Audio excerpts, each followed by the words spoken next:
Hello everyone, and welcome. My name is Kevin Falk. I'm truly blessed and honored and overwhelmed to have many of my family and friends here tonight. A while back, Sandy, our pastor, asked if I'd like to give my faith journey here at a 6 o'clock service. I remember listening to many of the other faith journeys, such as Carrie's, Vicky's, and Julianne's, how inspirational they were for me. And the theme of tonight's service is finding hope in pain. Behind me now, you're seeing images of the past 49 years of my amazing and wonderful life. I never imagined the journey my own life would take and how through a tragedy, I too would someday be here talking to you.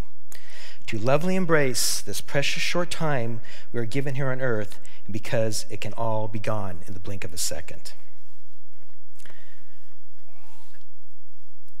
My wife, Tawny, and I began attending the Cathedral of the Rockies shortly after our marriage 10 years ago. As a newly blended family of 7, we started attending the Blue Jean service. Over the years, Tawny and I have found comfort in the quiet, peaceful, reflective evening service over in the main sanctuary. And so, throughout my life, I've been in and out of relationships with the church, but never with God.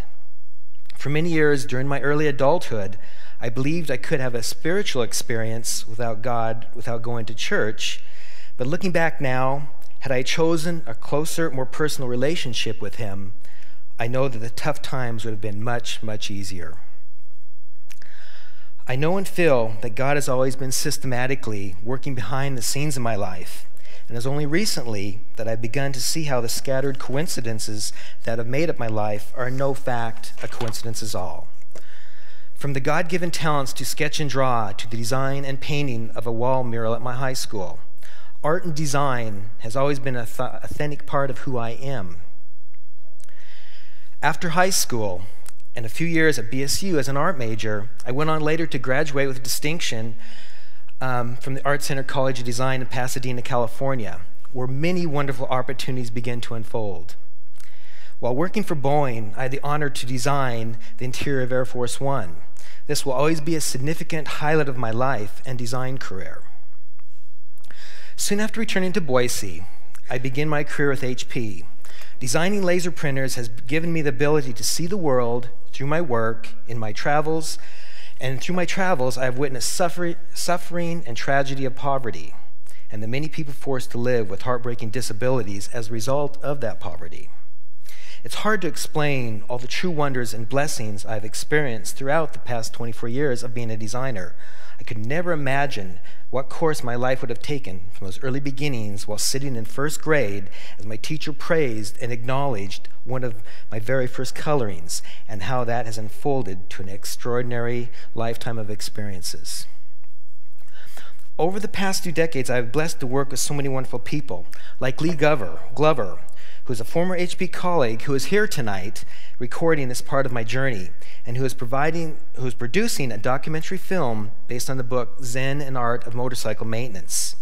This film will reveal the wonder behind the synchronicity of life, and during the production, I unknowingly became a part of Lee's experience, and he asked me to participate in his story. Over the years, many extraordinary and inspiring people have been drawn into my life. Many of these chance meetings are people like me who have a physical disability, and only recently has it become clear to me why. Like Bill, a friend at the YMCA where I work out who has Down syndrome. He always points to my leg and tells me, "You need to get your old leg back," because I like the other one better and not this new one. Or like Kristen, who is here tonight, my sister-in-law with cerebral palsy. She is a model of inspiration, and through her courageous journey in this world, she has recently written and published a book called Yes, I Can. I would like to read the foreword from her book. Do not focus on limitations, find your own true spirit and nurture it. Believe in yourself and know that you can accomplish or be anything that you want. Follow your dreams, dream big, and make them worthwhile. Embrace the difference in you and the others around you. Other people, such as Muffy Davis, a Paralympic skier and athlete that I had the fortune to introduce at HP, and to Dave Barr, an author of Riding the Edge, who shares the incredible story of his solo journey that took 3.5 years to complete and spanned across 6 continents on a Harley motorcycle, and he had 2 prosthetic legs. He also doesn't allow his disability to get in his way. And also to Don Piper, a minister who died instantly from a horrific car accident. He spent the next 90 minutes experiencing the beauty and glories of heaven and miraculously returned to life, and is the author of the book 90 Minutes in Heaven. After reading his book and talking to Don, he reminded me that we need to accept the generosity of others. When we are stubborn or prideful and don't accept the gift that others are offering, we are taking away the joy that they feel in giving. Don has helped me understand what it is that I'm preparing for during this short time I have here on earth.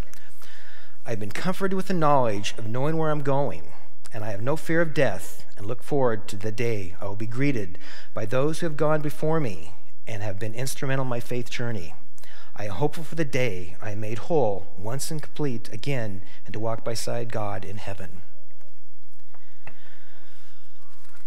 One of my first awarenesses of God was in my life was as a young kid, traveling across country with my family. One Sunday, a pastor in a church was discussing death, and it was at that moment I first realized that I could lose my parents.